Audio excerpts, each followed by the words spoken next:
2025లో ఇది మనం వినబోయే ఆఖరి దేవుడి వాక్యం. శ్రద్ధ వహించి గమనించండి. నూతన సంవత్సరంలో భయం లేకుండా ఉండడానికైన వాక్యం ఇది. 2025 draws to a close and many of us are praying and we are praying what's next. అయితే 2025 ముగింపుకు రాబోగా 2026 కొరకై ఆశలతో ఇంకా తర్వాత ఏం జరగబోతుంది అనే ఆలోచనతో ప్రార్థన చేస్తున్నాం. This is only for those of you who pray. ఎవరైతే ప్రార్థన చేస్తారో వాళ్ళకే ఇది So వర్తిస్తుంది. there are some who don't pray. ఎందుకంటే చాలా మంది ప్రార్థన చేయని వారు Or కూడా there are ఉన్నారు. some who pray 30-second, 1-minute prayers. కొంతమంది దాదాపుగా నిమిషం But నిమిషం those పాటు who ప్రార్థన spend చేస్తారు. time with the Lord, they will always wait upon the Lord. కానీ ఎవరైతే దేవుడితో సమయాన్ని గడుపుతారో దేవుడి యొక్క చిత్తం కొరకై ఎదురు చూస్తారు. They will seek the Lord and ask what's next. ఎదురు చూసి దేవా తదుపరిగా ఏమిటి అనే ప్రశ్నను వేస్తారు. We talk about the promised land, the future that we hope in God and His will bring us into. వాగ్దాన భూమి దేవుడి యొక్క ప్రమాణం ప్రకారంగా ఉన్న నిరీక్షణ ఆయన యొక్క భవిష్యత్తు గురించి ఎదురు చూస్తాం. But the scriptures, it confronts us with some uncomfortable truth. కానీ వాక్యము కొన్ని మనకు సులువుగా అనిపించని కఠినమైన పరిస్థితుల గురించి మాట్లాడుతుంది. You cannot pray for the promised land until you're clinging on to the Egypt. ఎప్పటిదాకైతే మీరు ఐగుప్తు ప్రదేశం పైనే మీ దృష్టిని ఉంచుతారో వాగ్దాన భూమి పట్ల మీరు ప్రార్థన చేయలేరు. Deciding to pray for God's future is also deciding to release God's past work in your life. దేవుడి యొక్క చిత్తానుసారమైన భవిష్యత్తు కొరకై మనం ఎదురు చూస్తున్నాము అన్నట్లయితే మన గత జీవితాన్ని వదిలేయాల్సిన అవసరం కూడా ఉంది అనే అర్థం. God doesn't want you to hold on to your past now. మీ గత జీవితాన్ని పట్టుకొని వేలాడకూడదని దేవుడు మీకు చెప్తూ ఉన్నాడు. Have you ever heard some people testifying 8 years, 5 years, so many months back and on and on and on? Tell about what's happening in the present. కొంతమంది సాక్ష్యాలు చెప్పడం కూడా మీరు వినే ఉంటారు. చెప్పేది 5 సంవత్సరాలు 8 సంవత్సరాల ముందు జరిగేదో ఇప్పుడు వర్తమానంలో ఏం అద్భుతం జరిగిందో అది చెప్పండి. When you walk with God, every day will be a miraculous day. దేవుడితో మీరు నడుస్తున్నట్లయితే అనుదినం మీరు ఒక ఆశ్చర్య కార్యాన్ని చూస్తారు. Not because past is meaningless or past was meaningless, but because it has already served its purpose. గతం అనేది అర్థం లేనిది కాదు అని నేను చెప్పను, కానీ దానికైన ఉపయోగం ప్రయోజనం జరిగిపోయింది. God fulfilled His purpose already through your life and in your life in the past, and it's said and done. దేవుడు ఆయన యొక్క చిత్తాన్ని ప్రణాళికను మీ జీవితంలో నిర్వర్తించున్నాడు గతంలో. Amen. In Exodus, God didn't just rescue Israel from slavery, He invited them into transformation. నిర్గమకాండంలో చూసినట్లయితే ఇజ్రాయెల్ను బంధకంలో నుంచి మాత్రం విడవడం మాత్రమే కాదు, వాగ్దాన భూమి వైపు నడిపించాడు కూడా మార్పులోకి. Egypt was a place where they were once bound. ఐగుప్తు అనేది ఒకానొక కాలంలో బంధింపబడిన ప్రదేశము. But it also became where they got used to. కానీ వారికి అలవాటు పడిపోయిన ప్రదేశం కూడా అదే. Sometimes people they were in slavery, they got used to it. కొన్నిసార్లు మీరు గమనించినట్లయితే బానిసత్వంలో కూడా అలవాటు పడిపోయిన వారు ఉంటారు. That's why even on their way to the promised land, they were still crying and complaining to God. అందుచేతనే వారు వాగ్దాన భూమి వైపు నడుస్తుండగా కూడా వారు నసుకుతూ పండ్లు కొరుకుతూ దేవుడి వైపు ఆరాధన చేయలేదు. They were remembering their past. వారి గత జీవితాన్ని జ్ఞాపకం చేసుకుంటూ They said that place at least was better. అక్కడే మేము బాగుండే, Why you brought us here? ఎందుకు ఇక్కడ తీసుకొచ్చావు? Have you ever thought like that? ఇలాంటి ఆలోచన ఎప్పుడన్నా వచ్చిందా? I think some of us will agree. కొంతమంది ఏదో ఒక సందర్భంలో అనుకునే ఉంటారు, Arey, my old life was nice. నా So గత much జీవితమే freedom. బాగుండింది, No, there was a lot of freedom. ఎంతో స్వేచ్ఛ ఉండేను కదా. But when I came to Christ, I am unable to sin nowadays. కానీ క్రీస్తులో నేను వచ్చిన తర్వాత పాపం చేయడానికి నాకు వీలే లేదే. Because many people, they love to live that life, past life. ఎంతో మందికి వారి గత జీవితంలోనే బ్రతకాలని అనిపిస్తుంది. But God says you got to walk into the new. దేవుడు కోరుకునేది నువ్వు నూతన దాంట్లో అడుగు వేయాలని. Amen. Even after God split the Red Sea and broke the power of Pharaoh, Israel still struggled to let go of the past. గత జీవితంలో వాళ్ళు ఏమైతే ఎదుర్కొన్నారో అలాంటి సవాళ్లను కూడా ఇజ్రాయెల్ ప్రాంతంలో వారు నడుస్తుండగా దాన్ని దాటించాడు. When fear and discomfort started to set in, they longed to return, not because Egypt was good, but because it was a familiar place for them. వారిలో ఉన్న భయము, ఆ దిగ్భ్రాంతి, బానిసత్వంలో అలవాటు అయిపోయిన దాని వలన ఆ మార్గంలో వెళ్ళేదంతా కొత్తగానే కనిపించింది. As the year is ending now, ఇప్పుడు సంవత్సరం ముగిసిపోతూ ఉండగా many of us face this tension. What is 2026 going to be like? మనలో చాలా మంది ఆ భయం కూడా ఎదుర్కొంటారు 2025 ఎలా ఉండబోయిందో 2026 ఎలా ఉండబోతుందో అని. Sometimes we expect it to be like this and it will take you down. కొన్నిసార్లు అలా ఉండాలనుకుంటాం కానీ అది ఇంకెలాగో We just don't know what turn is going to take place. ఎలాంటి పనులు జరగబోతున్నాయో మనకు తెలియదు కనుక No one knows that. ఎవరికి తెలియదు అది. We want God to do something new in 2026. దేవుడు ఏదైనా కొత్త విషయము 2026లో చేయాలని మనం కోరుకుంటాం. And that's why we are here. అందుచేతే మనం ఇక్కడ ఉన్నాం. Yet we are still holding on to habits, holding on to those old wounds, holding on to those identities, relationships, fears and seasons that God already closed in 2025 and years before that also. అయినప్పటికీ మన గతంలో ఉన్న అవే అలవాట్లు, గాయాలు, గుర్తింపులు, సంబంధాలు, భయాలు మరియు కాలాల ప్రకారంగా దేవుడు మారుస్తున్నప్పటికీ వాటినే మనం జ్ఞాపకం చేసుకుంటూ అక్కడే ఉండిపోతాం. We are asking God to take us forward. దేవుడిని మనం అడుగుతాం, ముందుకు నన్ను అడుగయించు దేవా అని. But we hesitate to move forward. కానీ అయోమయంలో ముందుకు వెళ్ళాలా లేదా అని ఆలోచిస్తూ ఉంటాం. But the Lord wants us, He requires of us to release. కానీ దేవుడు కోరుకునేది మనము విడుదలలో ముందుకు వెళ్ళాలని. Leaving your past behind. మన గతాన్ని వెనక్కి వదిలేసి. I firmly believe that this is exactly why God gave you the particular set of gifts and talents that you have. And the same is true for me and for every believer over here. నేను బలంగా విశ్వసిస్తున్నాను. అందుకే ప్రతి ఒక్కరికి వ్యక్తిగతంగా దేవుడు ఏదో ఒక బహుమానాన్ని ఇచ్చాడు. అది మీకు నాకు వర్తిస్తుంది ఆయన ప్రణాళిక ప్రకారం. Are you talented? మీరు ఏదో ఒక తలాంతు కలిగి ఉన్నారా? ఎంతమందికి తలాంతు ఉంది? అసలే తలాంతు లేదా?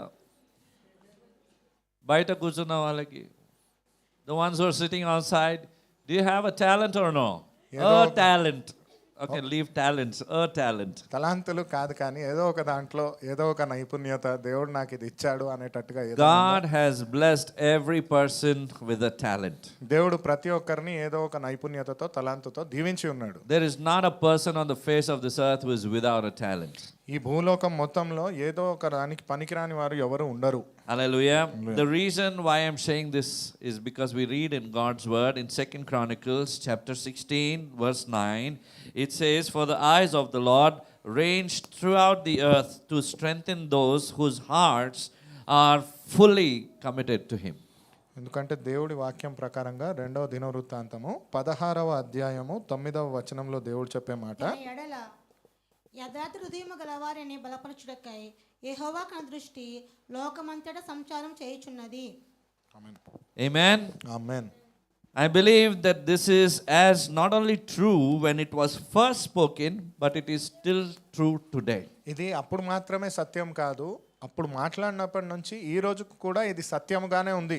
God's eyes are looking for those దేవుడి దృష్టి ఎవరైతే చూస్తుందో whose hearts are fully means fully. The Lord's word says fully, it means absolutely full, 100% committed to Him. దేవుడి దృష్టి ఎవరిని చూస్తుంది అన్నట్లయితే ఎవరి హృదయం అయితే పూర్తిగా అంటే పరిపూర్ణంగా దేవుడి పని కోసము నిబద్ధత కలిగి ఉన్నదో. His eyes are hovering, He is searching for such people. ఆయన కళ్ళు అలాంటి వారి కోసం వెతుకుతూ ఉన్నాయి. Hallelujah. It is applicable even today. అది ఈ రోజుకు కూడా వర్తిస్తుంది. This verse was actually spoken to King Asa of Judah. ఇది ఆసా రాజు యూదా దేశంకి చెందిన వారితో మాట్లాడుతున్న who మాటలు. began to depart from the Lord after 30 years of being a king.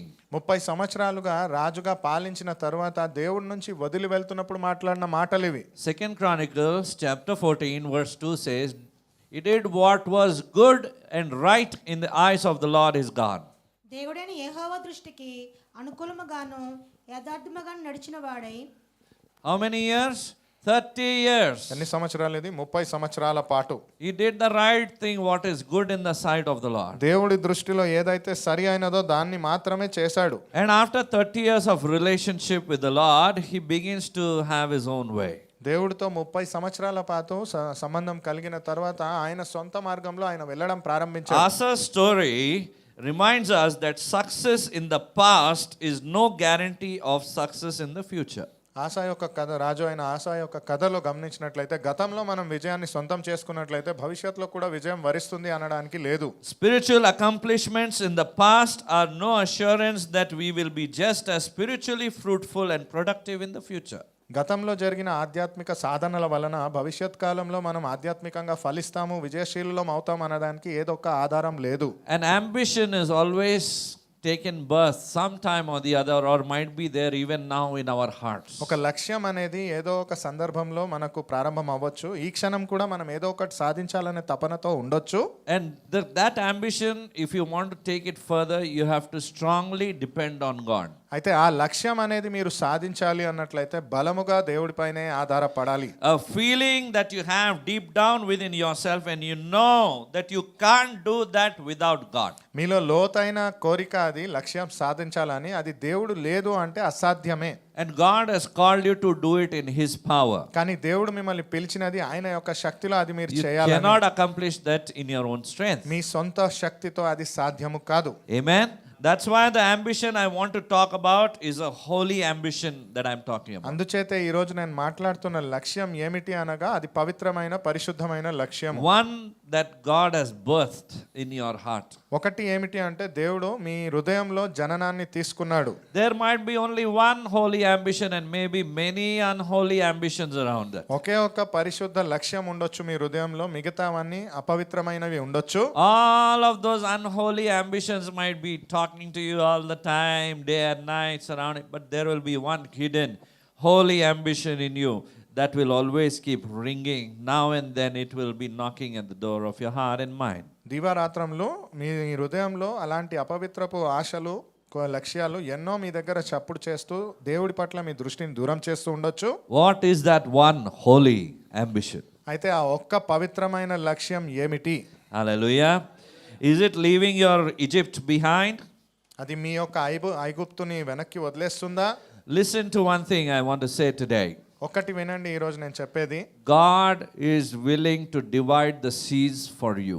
దేవుడు మీ కోసము సముద్రాలను వేరు చేయాలనే ప్రయత్నంలో ఉన్నాడు. God is, I want to repeat it, God is willing to part the sea for you also. నేను ఇది తిరిగి చెప్తున్నాను మీకు, దేవుడు మీ కోసము సముద్రాలను చీల్చి దూరం చేయడానికి Don't సిద్ధంగా ఉన్నాడు. underestimate God. దేవుడిని తక్కువ అంచనా వేయకండి. God can do anything that He wills. He just wants a whole 100% of your heart. దేవుడు ఏదైనా చేయగలడు. ఆయన కోరుకునేది మీ హృదయం నుంచి పూర్తి 100% విశ్వాసము. He can dismantle all of those systems that are oppressing you. ముందుగా మిమ్మల్ని ఏదైతే ఒత్తిడి పరిచే ఏర్పాటు ఉందో అవన్నిటిని నశింప చేయగలడు He ఆయన. can tear down walls that have been immovable in your life. మీ జీవితంలో కదల్చలేని ఎత్తైన కొండల్ని కూడా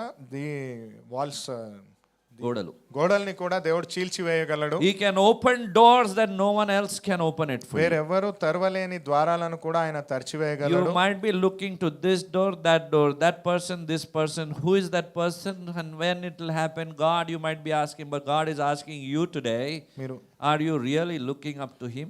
మీరు సమాధానం కొరకు వారిని, వీరిని, ఆ వ్యక్తిని, ఈ వ్యక్తిని ఎంతో మందిని అడిగి ఉండొచ్చు, కానీ దేవుడు అడిగేది నా వైపు నువ్వు కన్నులెత్తి చూసి నమ్మావా?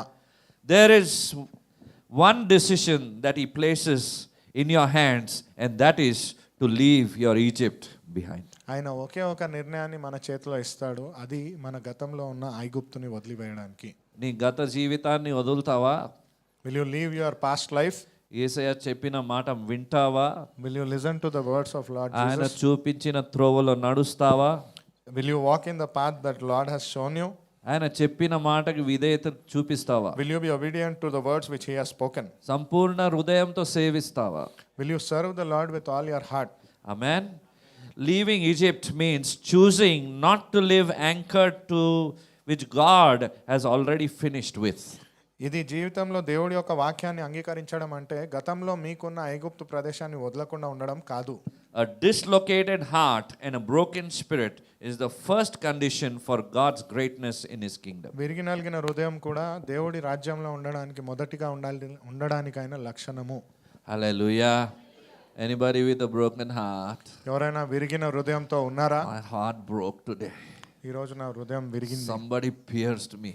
ఎవరో చీల్చి వేశారు దాన్ని. Front, back, everywhere.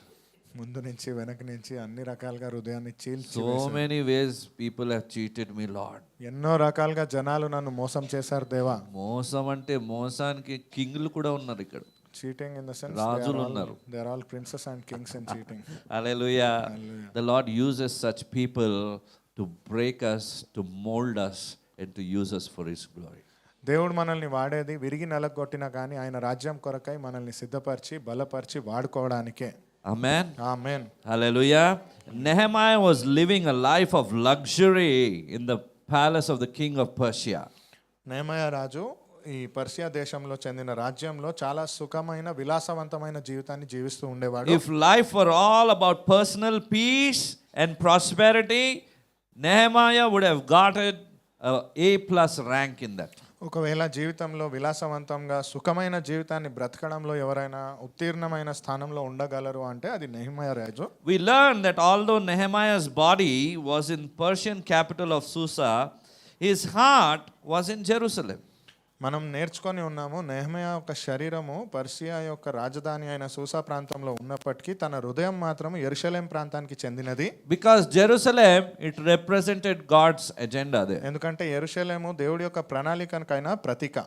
So Nehemiah wasn't content with his life of comfort after a messenger came to him and said among the Jewish brothers what trouble they're going on back in Jerusalem. అయితే నెహెమయాకి తన జీవితంలో జరుగుతున్న ఈ అసౌకర్యం నుంచి ఇబ్బందిగా అనిపించిన ఒక మాట దేవుడి యొక్క సమాధానం చెప్పే మనిషి వచ్చి తిరిగి మనము యోధుల సోదరుల దగ్గర యెరూషలేం ప్రాంతానికి వెళ్ళాలి అని. You can go back and read about the life of Nehemiah. Nehemiah chapter 1 verses onwards, verse 1, 2, 3 and onwards. నెహెమయా జీవితం గురించి మీరు నెహెమయా గ్రంథంలో మొదటి అధ్యాయం నుంచి ఉన్న వచనాలు As soon as Nehemiah heard this report about his brothers in Jerusalem, he started weeping. నెహెమయాకి ఈ సందేశం వినంగానే యెరూషలేం ప్రాంతంలో ఉన్న తన సోదరుల గురించి తన హృదయం కన్నీరు కార్చడం ప్రారంభం చేసింది. He began to pray to God that God would use him to do something about the disgraceful condition in Jerusalem. తను ప్రార్థన చేయడం ప్రారంభించారు. యెరూషలేం ప్రాంతంలో జరుగుతున్న కఠినమైన పరిస్థితిని బట్టి దేవుడి దగ్గర కన్నీరు కార్చాడు. Do you know that there are some times in our life that I need to get alone in the room with God. Nobody else around. కొన్ని సందర్భాల్లో మీ జీవితంలో నా జీవితంలో ఇలాంటి పరిస్థితి రావచ్చు. గదిలో మీరు మాత్రమే దేవుడితో గడపాల్సిన సమయం రావచ్చు. Take a stock of your world. మీ ప్రపంచం పట్ల మీరే ఆధిపత్యం వహించండి. Your own world, not the world news. మీ యొక్క ప్రపంచమే చూడండి, ప్రపంచంలో జరిగేది కాదు. Take a stock of it and what's happening. చూడండి, ఒకసారి గమనించి ఏం జరుగుతుంది మీ జీవితంలో. And then pray, God, I want to see the pain the way you see it. What do you want me to do? What part can I change in that place? అయితే నేను మీ దృష్టి ప్రకారంగా దేవా నొప్పి బాధ తీవ్రతని చూడాలనుకుంటున్నాను. ఆ స్థానంలో నేనున్నట్లయితే నేను ఎలా ప్రవర్తించాలి, ఏ మార్పు చేయగలను అని అడగండి. A dislocated heart, because his heart was for Jerusalem. He is in Susa, only 1% told. Hallelujah. Praise the Lord. It's very important కదా. మన జీవితం సంబంధించినది దేవుడు మాట్లాడుతున్నాడు ఇక్కడ. హల్లెలూయా. మన జీవితాల్లో కూడా ఇట్లానే జరుగుతుంటాయి. మనం ఎక్కడో పోతాం, ఎక్కడో ఏమేమో చేస్తాము. దేవుడు మాట్లాడినప్పుడు వినాలి. ఆమేన్. ఆమేన్. Hallelujah. It is God who is speaking. God's Spirit who is speaking. But our minds nowadays are so much flooded that parallelly I can see like this, but something else will be going on in the mind. దేవుడు మాట్లాడుతున్నప్పుడు శ్రద్ధ వహించాలి, మనుషులు చెప్పినట్లుగా కాదు. మాట్లాడుతున్నప్పుడు కళ్ళు ఇక్కడ చూస్తూ ఆలోచన ఇంకెక్కడో ఉన్నట్లుగా ఉండరాదు. దేవుడి వాక్యాన్ని శ్రద్ధ వహించి వినండి. Amen. Amen. It is very important for all of us, because when we get such experiences, what does God want us to do? He's showing us the way. ఎందుకంటే మనకి ఇలాంటి అనుభవాలు వచ్చినప్పుడు దేవుడు ఏదైతే మనం చేయాలని కోరుకుంటున్నాడో దానిపైన మన శ్రద్ధ ఉంది. It means that trusting the obedience sometimes looks like walking away even when the future feels very uncertain. విధేయత అనేది ఎలాంటి విషయం అంటే భవిష్యత్తు అనేది మనకు అంధకారంగా కనిపించినప్పటికీ దేవుడిపైన విశ్వాసంతో ముందడుగు వేయడం. Nehemiah had put in a radical faith and a strategic plan to fulfill it. నెహెమయా ప్రణాళిక చాలా ఆలోచన ప్రకారంగా ఉంటూ దేవుడి పైన పూర్తి విశ్వాసం పెట్టుకొని అడుగు వేసేవాడు. This is where it starts to get a little risky. ఇక్కడే కొంచెం అపాయానికి కూడా దారిస్తున్నట్లుగా ఉంటుంది. When we put our radical faith in God and we start taking steps, because you don't see what's going to be ahead, what's going to happen in future, we find it a little bit risky, but this is where your faith will be tested and you will see the hand of God upon your life. ఎందుకంటే దేవుడినే పునాది అనుకొని పూర్తిగా దేవుడి పైన విశ్వాసం వేసుకొని ఎలా జరుగుతుందో ఏంటో తెలియకుండా దేవుడి పైన భారం వేసి ముందడుగు వేయడం అనేది విశ్వాసానికి సంబంధించిన పని. You know why God says that? ఎందుకు తెలుసా దేవుడు చెప్పేది ఇది? I just told you in the verse at the start, his eyes are running to and fro. ఇందాక వాక్యంలో నేను చెప్పినట్లుగానే ఆయన నేత్రాలు ప్రతి ఒక్కరిని వెతుకుతూ ఉంది. That means his eyes are upon you. దాని అర్థము ఆయన నేత్రాలు మన పైన ఉన్నాయి. He is seeing your faith. మన విశ్వాసాన్ని ఆయన చూస్తూ ఉన్నాడు. Where you are putting your trust onto.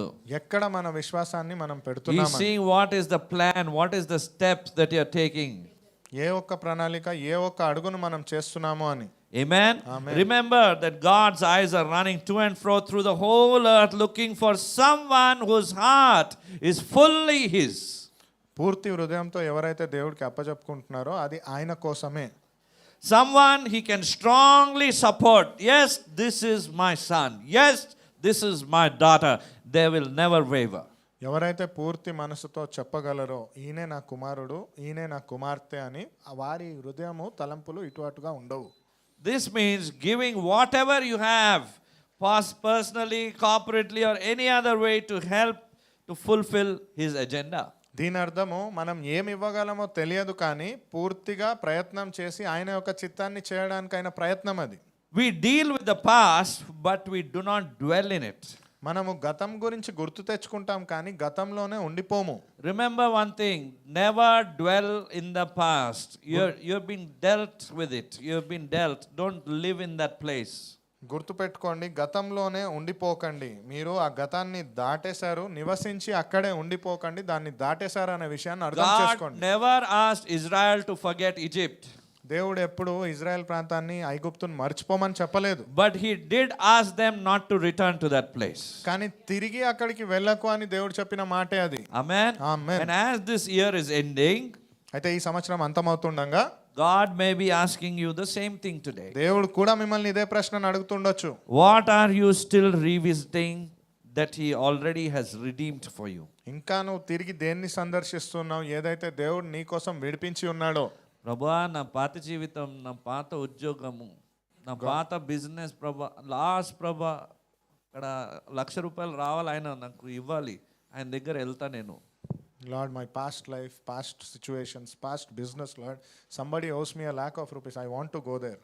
మోసం చేసిండు ప్రభా, He has cheated on me, Lord. ₹1,00,000 రావాలి. ₹1,00,000 I'm supposed to receive. ఎలా వదిలేస్తా? నేను కష్టపడినది. How should I leave it? It is my God hard-earned money. doesn't want you to live in the past. Move further. దేవుడు మిమ్మల్ని గతంలో బ్రతకాలని కోరుకోవట్లేదు, భవిష్యత్తులోకి ముందుకు అడుగు వేయండి. Amen. This is just one scenario. Mostly when it comes to money, it's very close to the heart. ఇది డబ్బుకు సంబంధించి ఎవరైనా ఉన్నట్లయితే చాలా హృదయానికి దగ్గరగా ఉంటుంది ఇది. Many of us face these experiences. చాలా మంది ఇలాంటి అనుభవాలను ఎదుర్కొనే But ఉంటాము. God wants you to move further. కానీ దేవుడు మనల్ని కోరుకునేది ముందడుగు వేయాలని. Forgive and move further. క్షమించి ముందడుగు వేయండి. Amen. Amen. Hallelujah. Hallelujah. What are you still holding on to that no longer belongs to this season that's ahead of you? మీరైతే దేన్ని మీ సొంతంగా పెట్టుకోలేదో అది రానయ్య ఉన్న కాలంలో మీ సొంతంగా అవుతుంది.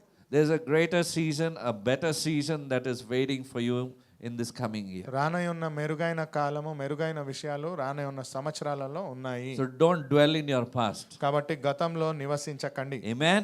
He was leading them somewhere that prepared long before they could arrive. God had already prepared that place, that promised land, long before that they could come out of slavery also. వారు బానిసత్వం నుంచి బయటికి రాక మునుపే దేవుడు వాగ్దాన భూమిని వారి కోసం సిద్ధపరిచి ఉన్నాడు. Today God has prepared a place for you long before, and he wants you to arrive to that place. ఈ రోజు మీకోసం దేవుడు ఎప్పుడో ఒక స్థానాన్ని నిర్మించి ఉన్నాడు. దేవుడు మీరు అక్కడ చేరుకోవాలని కోరుకుంటున్నాడు. He doesn't want you to go round about. తిరిగి వెళ్ళాలి అని ఆయన He కోరుకోవట్లేదు. doesn't want you to go different round, different places, this place, that place. He wants you to walk with Him. వేరే మార్గాల్లో వెళ్ళి దారి తప్పిపోయి వెళ్ళాలని దేవుడు కోరుకోవట్లేదు. Don't compromise when it comes to your ethics with the Word of God, your standard of living according to the Word of God. సర్దుకొని పోకండి. దేవుడితో మీకున్న విలువలు, దేవుడి వాక్యం ప్రకారంగా మీరు బ్రతకాల్సిన సందర్భాలలో సర్దుకు పోకండి. Hallelujah. If He was leading them somewhere that He prepared a place for them long ago, He is doing the same with you. అయితే దేవుడు ఒకవేళ ముందుగానే ఎప్పుడో ఒక స్థలాన్ని నిర్మించి ఉన్నాడు అంటే వాగ్దాన భూమిని, మీకోసం కూడా దేవుడు ఒక ప్రాంతాన్ని నిర్మించి ఉన్నాడు. As 2025 is closing, 2025 అంతమవుతున్నా, let this be your decision today, అయితే ఇది మీ నిర్ణయంగా ఉండును గాక, that you will release what God has finished. దేవుడు ఏదైతే ముగించేశాడో దాన్ని మీరు వదిలేస్తారని. Stop negotiating with your yesterday. మీ నిన్నటితో బేరాలాడడం మానేయండి. Trust Him with your tomorrow. భవిష్యత్తు రేపటితో ఆయనను విశ్వసించండి. If you are obeying God, your tomorrow would be a blessed one. మీరు దేవుడిని విశ్వసిస్తున్నారంటే మీ యొక్క రేపు చాలా బాగుంటుంది. You cannot carry Egypt into the new year. మీరు ఐగుప్తును నూతన సంవత్సరంలో తీసుకొని You వెళ్ళలేరు. cannot expect to walk fully into the promised land. Let go of your past. Finished. మీ గతాన్ని వదలకుండా నూతనంగా మీరు దేవుడు ఇచ్చిన వాగ్దాన భూమిలోకి అడుగు పెట్టలేరు. మీ గత జీవితం ముగిసిపోయింది. Move forward. ముందడుగు వేయండి. If you have a big God, you will always have a small problem. But if you have a big problem, you will always have a small God. Nehemiah, he had a big God. మీకు పెద్ద దేవుడు ఉన్నట్లయితే మీ సమస్య చాలా చిన్నగా ఉంటుంది. మీకు చిన్న దేవుడు ఉన్నట్లయితే మీ సమస్య చాలా పెద్దగా ఉంటుంది. నెహెమయాకు చాలా పెద్ద దేవుడు ఉన్నాడు. You decide whom you want, the problem or your God. మీరే నిర్ణయించుకోండి, మీకు సమస్య కావాలా దేవుడు కావాలా. Hallelujah. You say to God, I can't do it, but God says, that's all right, because what I am looking for is someone whose heart is fully mine. మీరు కానీ దేవుడి దగ్గర నా వల్ల కాదు దేవా అని చెప్తున్నట్లయితే ఏం పర్లేదు, నేను చూసేది ఎవరిని అంటే చేయడానికి ప్రయత్నం చేసే మనసున్న వ్యక్తిని అని. A heart that is madly in love with Jesus. ఎవరితో? యేసు ప్రభుతో పూర్తిగా పిచ్చిగా ప్రేమలో ఉన్న మనస్సు కోసమే. A heart that worships Jesus. ఏ హృదయం అయితే దేవుడిని స్తుతిస్తుందో, Even in the valley, జనాలలో కూడా లేదా even on the mountaintop, లోయలలో కొండలలో He will worship. ఆయన మనల్ని Even ఆరాధిస్తాడు. if it doesn't make sense, He will worship. దాంట్లో అర్థం లేదు అని అనిపించినా కానీ ఆరాధించగలగాలి. Today, the Spirit of God is stirring up a remnant. ఈరోజు దేవుడి యొక్క ఆత్మ మనలో ఒక మార్పును తీసుకొస్తుంది. A person who was, not even considered, maybe the Lord will raise such a person today. లెక్కలో కూడా తీసుకొని వ్యక్తిని దేవుడు లెక్కలోకి తీసుకొచ్చి హెచ్చింప చేస్తాడు. Ordinary men and women filled with the extraordinary fire of God. సామాన్యమైన పురుషులు స్త్రీలు అసాధారణమైన దేవుడి యొక్క అగ్నితో నింపబడతారు. The Lord is looking for such people. దేవుడు అటువంటి మనుషుల వైపే చూస్తున్నాడు. People who look to the world will always be lost in the world. They will always be looking down, but the redemption will come from above. ఎవరైతే దేవుడి వైపు మాత్రమే చూస్తారో వారి కన్నులెత్తి దేవుడినే చూడగా వారి విడుదల కూడా దేవుడి నుంచే వస్తుంది. It will happen so swiftly that the people who will be looking down will not know when the neighbor is gone. అది ఎంత వేగంగా జరుగుతుందో పక్కనున్న వారికి కూడా ఈ మనిషి ఎప్పుడు వెళ్ళాడు అనేది And తెలియదు. it's going to happen before the eye blinks. కను రెప్పపాటు క్షణంలోనే జరిగిపోతుంది. Hallelujah. That day is coming close. అతి త్వరగా అది రానే ఉన్నది. This remnant will definitely not run for titles, but heart will be towards obedience to God. ఈ కాస్త సమయం కూడా మనము ఏదో వెతుకుతూ ఉండడం కాదు, దేవుడి హృదయం వైపు మనము లోబడగలగాలి. Think of those embers that are left in the campfire. When the fire goes off, the wood is still there, but still it looks red in color. ఊహించుకోండి, మనము చలిమంట కాసుకునేటప్పుడు ఆ కట్టెలు ఏదైతే అగ్ని ఆరిపోబోతుందో ఆ మిగతా ఉన్న కట్టెలో కూడా మనకు పొయ్యిలో అది వేగంగా పూర్తి అగ్ని కనిపించకపోయినా కానీ ఎరుపు రంగులో కనిపిస్తుంటుంది. There is a hidden fire there. దాంట్లో దాగి ఉన్న అగ్ని ఉంది. You cannot play with fire. ఆ అగ్నితో మీరు ఆడలేరు. That fire is within you. ఆ అగ్ని మీలో ఉంది. That same God is living on the inside of you. అదే దేవుడు మీ హృదయంలో కూడా Today it నివసించు. might be looking to the world or to the enemy that he's put off that fire, but that fire is still there within you. ఈ రోజు లోకం వైపు మీరు చూస్తూ ఉండొచ్చు, ఆ అగ్ని ఆరిపోయింది అని అనుకోవచ్చు, కానీ ఆ అగ్ని ఇంకా మీ హృదయంలో రగులుతూ ఉంది. Today God is stirring up those believers who are often overlooked. People don't even look at you maybe. ఈరోజు దేవుడు ఎటువంటి విశ్వాసుల వైపు చూస్తున్నాడు అంటే లోకంలో జనాలు కనీసం మీరు ఉన్నారా లేరా అని కూడా చూడరేమో. You might be thinking that your story is finished. మీరే అనుకొని ఉండొచ్చు నా కథ ఇంకా అయిపోయింది అని. God is still not done with you. అయినప్పటికీ దేవుడు మీతో చేయాల్సిన పనిని ముగించలేదు. God is stirring up that fire within you. దేవుడు మీలో ఉన్న అగ్నిని రగిలించే ఉన్నాడు. That coal or that ember that is still left, that fire that is still left, that's more than enough. A little breeze of the Spirit of God and it will ignite again. ఆ యొక్క బొగ్గు అక్కడికి రగులుతున్న అగ్ని ఆ కొద్దిపాటి అగ్గిరవ్వ అంత ఉన్నా కానీ దేవుడి యొక్క వాయువు దాన్ని రగిలించును గాక. Will you allow that revival in your heart? ఆ యొక్క మార్పును మీ హృదయంలోకి అనుమతిస్తారా మీరు? The breeze of the Spirit is ready to move. దేవుడి యొక్క ఆత్మ అక్కడ రగిలించడానికి సిద్ధంగా ఉంది. 2026 people will be on fire for Jesus. 2026లో జనాలు దేవుడి కోసమై అగ్నిని కలిగి ఉంటారు. You will speak louder than what loudspeakers can speak. ఇక్కడ ఉన్న స్పీకర్లు మాట్లాడే దానికంటే బిగ్గర్ గా మీరు మాట్లాడును గాక. You will be the voice crying out in the wilderness. ఆ అయోమయంలో పిలిచే ఆ స్వరముగా మీరు ఉండును గాక. People might be thinking this is a dry land, there is nothing over here, but you will speak and shout like John the Baptist and you will prepare the way for the Lord. జనాలు అనుకోవచ్చు ఇది ఎండిపోయిన భూమి, ఇక్కడ ఏమైతే ఉంది ఏమీ లేదు అని. కానీ బాప్తిజం ఇచ్చిన యోహాను వలె మీరు బిగ్గరగా ప్రకటించును. అరే ఆయన ఆత్మలు సంపాదించడం లేదు, నేను కూడా ఏం చేస్తా. No no no, you are going to do your part. Such a man is not able to earn something to the Lord. What would I do? You will never say this. మీరు ఇలాంటి మాటలు మాట్లాడకుండా దేవుడి కోసం మీరు ఏం చేయగలరో Move with people who are on fire for Jesus. దేవుడి కోసం ఆ అగ్నిని కలిగిన వారితో మీరు వ్యవహరించండి. Don't walk with people who are lukewarm, who are cold, who talk about this world and gossip about it. నునువెచ్చగా చల్లగా ఈ లోకంలో జరిగే వాటి గురించి ముచ్చట్లు పెట్టుకునే వారితో ఉండకండి. They are interested only in stories and masala. వారికి కథలు కాలక్షేపాల్లోనే ఆసక్తి ఉంది. దేవుని కోసం ఏం చేసేది లేదు, ఉట్టి మాట్లాడడమే. They don't have something to do for the Lord. They just దేవుని కావాల్సిన చేసేవాళ్ళు. if they are there to do something for the Lord. Amen. Amen. Hallelujah. We all are those children who will do something for Jesus. మనమంతా దేవుడి కోసం ఏదైనా పని చేయాలనుకునే సంతానము. The world may grow darker, but you are going to shine brighter. ప్రపంచం చీకటిగా అవుతున్నప్పటికీ మీరు చాలా ప్రకాశమానంగా ఉండును గాక. God is raising a remnant with fire, so be ready to be stirred up with that fire. దేవుడు ఒక అగ్ని రవ్వ వలె ఆ అగ్నిని రగిలించడానికి ప్రయత్నం చేస్తుండగా Stay rooted in the word of God. దేవుడిలోనే వాక్యాన్ని లోతుగా ఉండండి. Yet be mobile in the spirit. అయినప్పటికీ ఆత్మలో అభిషేకాన్ని Because some పొందుకునే people think I will sit, I will pray, only pray. No, if the Spirit of God is prompting you to go and share, go and share. Obey His prompting. కొంతమంది అనుకుంటారు ప్రార్థన చేస్తానని. కానీ ఆత్మ కానీ మిమ్మల్ని ప్రేరేపించి సువార్త చెప్పాలి అని చెప్తున్నట్లయితే వెళ్ళి సువార్తను చెప్పండి. Amen. Amen. Hallelujah. A small poem I would like to end with quickly. అయితే చిన్న కవితతో నేను ఇది ముగించాలని అనుకుంటున్నాను. A new year, new strength, new song. God's hand will guide us strong.